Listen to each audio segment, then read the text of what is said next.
अपन करेंगे composition scheme का quick revision. ऐसे हमने 2 क्लास लिया इसको कंप्लीट करने में, बट फटाफट से क्विक रिवीजन कर लिया जाए। नॉर्मली जीएसटी का रेट कितना होता है? 5%, 10%। लेकिन अगर आप कंपोजिशन स्कीम में अप्लाई करते हो कितना परसेंट टैक्स? 1%। क्या इनपुट का बेनिफिट मिलता है? नहीं। लिमिट क्या होता है? 1.5 करोड़। लेकिन कुछ स्टेट्स ऐसे ना पे लिमिट थोड़ा 75 लाख। वो स्टेट्स कौन कौन से हैं? मिजोरम, नागालैंड। डन। अच्छा एक चीज बताओ मेरे को, कंपोजिशन स्कीम में क्या सर्विस प्रोवाइडर अप्लाई कर सकते हैं क्या? ना बाबा ना। लेकिन रेस्टोरेंट और कैटरिंग सर्विस वाले बिल्कुल कर सकते हैं। और गवर्नमेंट ने आपको थोड़ा रिलैक्सेशन दिया है कि अगर आप कंपोजिशन स्कीम में हो और आप गुड के साथ सर्विस भी प्रोवाइड करते हो नॉर्मली, तो एक लिमिट है कि आप उतना तक का सर्विस प्रोवाइड कर सकते हो। वो लिमिट क्या है?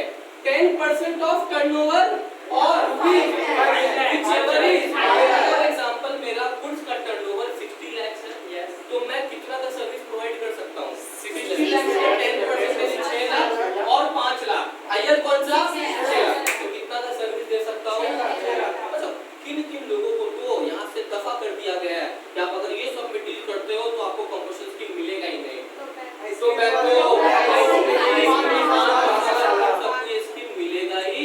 Are you getting my point? उसके बाद हमने ये पढ़ा कि कंपोजिशन स्कीम नॉर्मली किसको ज्यादा प्रेफरेंस देता है? गुड्स या सर्विस वालों को। जब गुड्स में डील करते हो तो कंपोजिशन स्कीम अप्लाई होता है। बट एग्रीगेट टर्नओवर बार-बार बोला जाता है ना, ये कौन से साल का? इस साल का ना पिछले साल का? प्रीसीडिंग फाइनेंशियल ईयर का 1.5 करोड़ से ज्यादा। एग्रीगेट टर्नओवर में क्या-क्या लेना है? आपको सब कुछ ले लेना है। Accepted turnover, nil rated turnover, अगर आपको टैक्सेबल गुड्स देते हो वो भी। कौन सा नहीं लेना है? इनवर्ट सप्लाई जिस पे आरसीएम एप्लीकेबल है उसको एग्रीगेट टर्नओवर में नहीं लेना है। अच्छा एक चीज बताओ, आप पिछले साल के बेसिस पे इस साल कंपोजिशन स्कीम ले लेते हो और इस साल कहीं आपका टर्नओवर 1.5 करोड़ से ज्यादा हो गया तो क्या कंपोजिशन स्कीम कंटिन्यू रहेगा? नहीं रहेगा। यानी अगर आपका टर्नओवर इस साल 1.5 करोड़ से ऊपर हो गया तो जितना एक्स्ट्रा हुआ ना उस पे कौन सा रेट लगेगा? नॉर्मल रेट 5, 12, 18, 28 जो भी है। हाँ बाकी पे कौन सा स्कीम? प्लस। अब पिछले साल के लिए क्या तुम कंपोजिशन स्कीम के लिए एप्लीकेबल है? नहीं, क्योंकि तुम्हारा इस साल का टर्नओवर कितना से ज्यादा हो गया? 1.5 करोड़ से ज्यादा। अब हम एक नया स्कीम आया, वो नया स्कीम क्या है? कंपोजिशन स्कीम किसके बेनिफिट के लिए है? सर्विस प्रोवाइडर के लिए।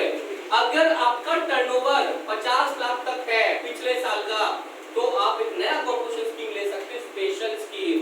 उस पे लेकिन आपको टैक्स कितना देना पड़ेगा? 3+3 कितना परसेंट? 6%। अगर आप गुड्स भी बेचते हो सर्विस भी बेचते हो तो भी दोनों का मिला के कितना तक होना चाहिए? 50 लाख। तो आपको कौन सा रेट से देना पड़ेगा? 3+3। कंडीशन एक है, आपको इंटर स्टेट सप्लाई नहीं करना है। अगर आप नॉर्मल कंपोजिशन स्कीम में भी करते हो ना 1%, आप खरीद सकते हो बाहर से, परचेज पे कोई रेस्ट्रिक्शन नहीं। आप लेकिन बाहर बेच नहीं सकते। सिमिलरली आप अगर ये स्पेशल स्कीम भी लेते हो, अगर आप सर्विस में हो, आप बाहर सप्लाई नहीं कर सकते। एग्जांपल दिया तो ट्यूशन क्लास वाला, अगर मेरा टर्नओवर 40 लाख है लेकिन मैंने बाहर सप्लाई कर दिया वीडियो कॉन्फ्रेंसिंग के थ्रू, गवर्नमेंट मेरा क्या पकड़ लेगा? और मेरे से क्या छीन लेगा? Thank you.